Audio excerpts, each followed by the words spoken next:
से हुकूमत की तरफ से इस बात को रखा गया, मगर 30 से ज़्यादा एमपी यहाँ पर मौजूद नहीं है।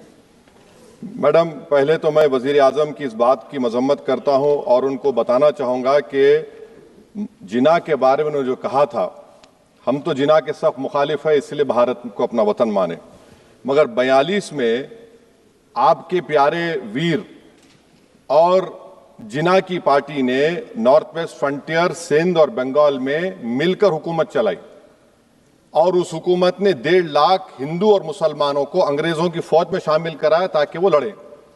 तो किसी शायर ने अच्छा कहा था वजीर आजम के बारे में कि फरेब देकर जमाने को पारसा ना बनिए, इन्हें कहो कि वो बंदा बने खुदा ना बने, अमीर शहर यही चाहता या हजरत कि हमारी चीख गले में रहे सदा ना बने।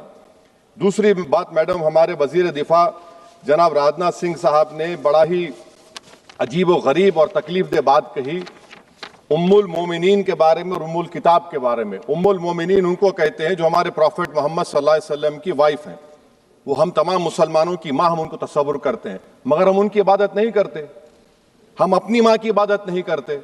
उम्मुल किताब कुरान है, हम कुरान की इबादत नहीं करते, कुरान अल्लाह का भिजावा कलाम है। तो उसके बारे में भी शायर ने अच्छा कहा कि खबर नहीं जिन्हें अपने दीन और मजहब की, हमें वो दीन का मतलब सिखाने निकले हैं। अहम बात यह है कि मैडम, हमारे मुल्क का आइन का इस लफ्ज से आगाज होता है वी द पीपल। इसका आगाज भारत माता के नाम से नहीं होता है। हमारे संविधान का जो प्रियम्बल है वो क्या कहता है? Liberty of thought, expression, belief, faith and worship. अगर दस्तूर का ये पहला सफा ये बात करता है तो फिर कैसे किसी शहरी को किसी खुदा, देवी, देवता की इबादत करने पर या सजदा करने पर मजबूर किया जा सकता है? आप ही की पार्टी से आज की जो बातें हुई इसी कब हो रही हैं। हमारे कॉन्स्टिट्यूंट असेंबली में मैडम एक मोहतरमा थी रोहिणी कुमार चौधरी ने एक तजवीज़ दी थी कि प्रियम्बल में किसी देवी के नाम से शुरू हो। उन्होंने खास तौर से वंदे मातरम का जिक्र किया, मगर उसको कबूल नहीं किया गया।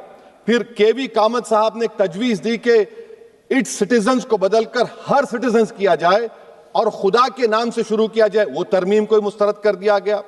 हमारे संविधान का उसूल यह है कि भारत क्या है, उसकी अवाम है, अवामी कानून की मुसन्निफ है, अवाम की मर्जी से सबसे बालातर है, अवामी हाकिम है। मुल्क किसी खुदा, देवी, देवता, मजहबी इलामत के नाम से नहीं चलता, ना मुल्क किसी एक मजहब की मिल्कियत है। इसीलिए बाबा साहब अम्बेडकर ने क्या कहा था, उन्होंने मदर इंडिया के नजरिए को मुस्तरद किया। बाबा साहब ने एक नई इस्तिलाह वजह कर दी और कहा कि भैक्षित भारत, ये बाबा साहब अम्बेडकर ने कहा। अब मैडम, अगर मजहबी आजादी इस आइन का बुनियादी उसूल है तो सवाल यह पैदा होता है कि उस वक्त हमारे जो कॉन्स्टिट्यूंट असेंबली के प्रेसिडेंट थे जनाब राजेंद्र प्रसाद साहब ने किस बुनियाद पर वंदे मातरम को कौमी तराना करार दिया? ना तो कोई सेक्यूर रेजोल्यूशन है इसके बारे में। मैडम, मैं आपको बताना चाहूंगा कि जुडिशरी क्या कहती है। बीजू इमैनुअल केस है 1986 का, जिसमें जिहोवा विटनेस ने कहा कि मैं नेशनल एंथम के वक्त खड़े रहूंगी, पढ़ूंगी नहीं। सुप्रीम कोर्ट ने कहा कि उसने कोई गुनाह नहीं किया। वहीं एक 2017 का केस है अश्विनी उपाध्याय का केस सुप्रीम कोर्ट का, उन्हें कहा गाइडलाइंस दिए जाएं वंदे मातरम पर, सुप्रीम कोर्ट ने नहीं कह दिया। फिर आप आ जाइए madam, prevention of insult act national 1971, इसमें नेशनल सॉन्ग नहीं है, सिर्फ नेशनल एम्बलम और आपका नेशनल एंथम है।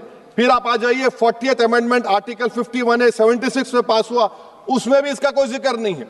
मैडम, मैं आपके सामने बताना चाहूंगा कि हमारा भारत एक इसका मजमुआ क्या है, इसमें हिंदू है, मुसलमान है, सिख है, ईसाई है, जैन है, एथिस्ट है, मेहनत कश है, किसान, गरीब, मजलूम और दलित है।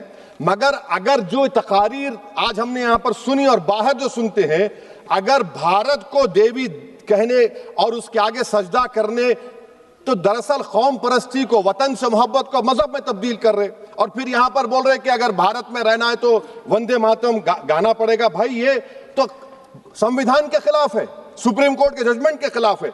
अगर वंदे मातरम मैडम कौमियत का मियार है तो फिर सवाल यह है कि हजरत मोहानी की कौमियत क्या थी जिसने इनकलाब जिंदाबाद का नारा दिया? अगर यूसुफ मेहरली ने quit India, Simon go back का नारा दिया तो उसकी कौमियत क्या थी? अगर हैदराबाद से मौलवी अलाउद्दीन जो मक्का मस्जिद का पहला मुजरिम है काला पानी में, और तुरेबाज खान जो मारकर लाश को लटका दिया गया था हैदराबाद में 8 दिन तक, उसकी कौमियत क्या थी? अगर इनायतुल्लाह काफी जो जिहाद का फतवा अंग्रेजों के खिलाफ दिया मुरादाबाद में, जब उनको 2 दिन में फांसी की सजा दी गई, और जब फांसी की सजा के ओर जा रहे हैं तो इनायतुल्लाह मौलाना काफी की जबान पर क्या था? वो रसूलुल्लाह हमारे प्रॉफिट की नात पढ़ रहे थे। क्या पढ़ रहे थे? कोई गुल बाकी रहेगा ना चमन रह जाएगा, पर रसूलुल्लाह का दीन हसन रह जाएगा। तो उनकी कौमियत क्या थी? माल्टा की जेल में महमूदुल हसन, हुसैन अहमद मदनी 6 महीने माल्टा की जेल की ग्राउंड में पड़े रहे, उनकी कौमियत क्या थी? अल्लामा फजल खैराबादी का वो सेल काला पानी का पुकार पुकार कर इनसे पूछ रहा है, जो वहीं पर मर गए, खबर वहां पर है, बताओ मेरी कौमियत क्या थी? मैडम, मैं एक मुसलमान हूं, मैं इस्लाम को मानने वाला बावकार इंसान हूं, और मेरे मजहब की बुनियादी तालीम तौहीद है, ला इलाहा इल्लल्लाह, नहीं है कोई खुदा सिवा अल्लाह के। और कुरान में अल्लाह क्या बोल रहा? इय्याका नाबुदु इय्याका नस्तईन, तुम मेरी इबादत करो, मुझे मानो। मुझे कहां से मिल रहा? आर्टिकल 25 से मिल रहा है। मुझे कहां से मिल रहा है? Liberty of thought, expression, belief, faith and worship से मिल रहा है। तो इसको जोड़ना यह बहुत ही खतरनाक होगा। और हमारे प्रॉफेट मोहम्मद सल्लल्लाहु अलैहि वसल्लम जब मदीने को गए तो उन्होंने उस वतन के लिए दुआ की, कहा कि अल्लाह मदीने की मोहब्बत हमारे दिलों में और इजाफा कर दे, मक्के से ज्यादा कर दे। तो ये इस्लाम, मुसलमान होना, हमारे ईमान में मुल्क की मोहब्बत बीच में नहीं आती, और मुल्क से मोहब्बत है और रहेगी हमेशा, क्योंकि ये अजीम कुर्बानियां यहां पर शामिल है जिन्होंने जंग आजादी में हिस्सा नहीं लिया। आज अगर वो वतन की मोहब्बत का दर्ज देंगे तो बड़ा गलत होगा। मैडम, मैं आपके सामने एक चीज पढ़ूंगा। 1937 रविंद्रनाथ टैगोर ने लेटर लिखा सुभाष चंद्र बोस को। मैं सिर्फ किसी ने नहीं पढ़ा ये। क्या कहा टैगोर साहब ने? But parliament is a place of union for all religious groups and there the song cannot be appropriate. When Bengali Muslims show sign of stubborn fanatism, we regard it intolerable. When we too copy them and make unreasonable demands, it will be self-defeating. ये मैं इसको ले करूंगा madam, आप देख लीजिए। फिर दूसरी तरफ मैडम आप आ जाइए, मैं यहाँ पर बैठकर, हाँ, जितने तकारीर यहाँ पर हुए सब जनगण मन पर तनकीद किए। तो मैडम मुझे ये कहना पड़ेगा कि जनगण मन पर आप लोग इतनी तकलीफ क्यों उठा रहे हैं? आखिर इतनी तकलीफ क्यों है? तो मैं जब जाकर देखा तो मुझे 28 दिसंबर का ऑर्गेनाइजर मैगजीन का आर्टिकल मिला, जिसमें ऑर्गेनाइजर लिखता है कि what is the moral sanction behind government choice of Jana Gana Mana, except that it can be made an item of entertainment at the sumptuous parties thrown by government officials. आप बताइए, इसका बोलेंगे आप? और फिर उसके काइंड कैसा करते हैं? It will mean we can not love our motherhood. Madam please, it will mean that Vande Mataram is buried alive with the word Jan Gan Mana on the tombstone, for the tomb will also be of Jan Gan Mana of the will of the people. इस पर आप क्या बोलेंगे?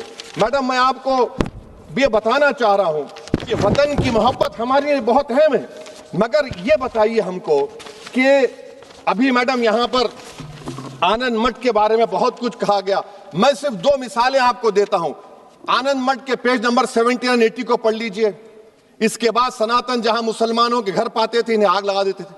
आप page number 98 पढ़िए। हमें सिर्फ इन मुसलमानों को जड़ से खत्म करना है क्योंकि खुदा के दुश्मन बन चुके हैं। फिर आप पेज नंबर 115-16 दीजिए। फिर मुख्तलिफ इलाकों में मुसलमानों को सदा देने के लिए भेजे जाते, जहां मुसलमान आबादी नजर आती जला दिया जाता। फिर आप देख लीजिए मैडम, सफे नंबर 120 पेज 120, बनकिम लिखते हैं कि सनातियों को मालूम नहीं था कि अंग्रेज हिंदुस्तान को निजात दिलाने वाले हैं। ये आप क्यों कर रहे हैं? अब आप मैडम, मैं आपको पेपर्स दे कर दूंगा। मैडम, भारत में हमारी आजादी इसलिए आई और बरकरार रही कि हमने मुल्क और मजहब को एक चीज नहीं बनाया। हमने ऐलान किया कि हमारी मुल्क मुख्तलिफ तबकात मज़ाहिब पर मुश्तमिल है। हमारे मुश्तरका तकदीर हमारी कौमियत का सरचश्मा है। यह खास जबान, सखावत, मजहब नहीं है। अगर वंदे मातरम का मतन कौम और मजहब को एक बना देता है, अगर हम इसे टेस्ट बनाते हैं वफादारी का, तो फिर मान लीजिए कि यह गांधी, अंबेडकर, टैगोर, बोस और लाखों आजादी के सिपाहियों की सोच को छोड़कर गोडसे की सोच की हिंदू कौमी परस्ताना, मैडम खत्म कर रहा हूं, हिंदू कौम परस्ताना को अख्तियार करेंगे। मुझे वतन से बेइंतहा मोहब्बत है मैडम, और इंशाल्लाह हमेशा रहेगी। मगर बावजूद इसके कि मेरी मस्जिद, मेरी इबादत गाह, मेरे कपड़े, मेरे कारोबार पर हमले होते, मगर मैं फिर भी कहता हूं कि वतन मेरा, हर वतन को हम छोड़कर नहीं जाएंगे। मगर हुब्बुल वतनी का क्या मुतालबा है? हुब्बुल वतनी ये कहता है कि वतन से मोहब्बत है तो जुल्म को खत्म करो, गरीबी को खत्म करो, बेरोजगारी को खत्म करो, जबर का खात्मा करो, अमन का गहवारा बनाओ, पाकिस्तान की दहशतगर्दी को खत्म करो, एक्सप्लॉयटेशन को रोको, शरारत को रोको, मुल्क के खिलाफ की जाने वाली साजिश खत्म करो। मैडम, भारत एक चमन है जहां पर हर फूल को खिलना चाहिए। और अगर कोई इस फूल के अगर पूरे फूल खिलेंगे तो उसकी खुशबू से ये वतन मुअत्तर होगा, मगर अगर इस चमन का माली ये कहेगा कि एक ही फूल खिलेगा, तो मैं जिम्मेदारी के साथ कह रहा हूं, अगर एक ही फूल खिलेगा तो वो सहरा बन जाएगा और माली माली नहीं रहेगा, वो जल्लाद कहलाएगा। तो इसीलिए मैडम हम उम्मीद करते हैं कि हुकूमत इस पर जोर जबर ना करे। मेरा राइट है, यकीनन मैं जानता हूं कि आजादी के लड़ाई में वंदे मातरम का नारा था, मगर अगर आप इसको जबर करेंगे तो ये संविधान के खिलाफ है। वफादारी का सर्टिफिकेट हमसे मत लीजिए मैडम, खत्म कर रहा हूं। वफादारी का सर्टिफिकेट हमसे मत लीजिए। आपके बुजुर्गों के कोई एक किताब में लिख के क्या लिखा है बता दीजिए, कहां पर क्या लिखा हुआ है। तो मैं मैडम मैं इस शेर पर अपनी बात को खत्म कर रहा हूं मैडम, मैं इस शेर पर अपनी बात को खत्म कर रहा हूं मैडम, मैं अपनी बात को खत्म कर देता हूं मैडम, क्योंकि आप बहुत जल्दी में हैं।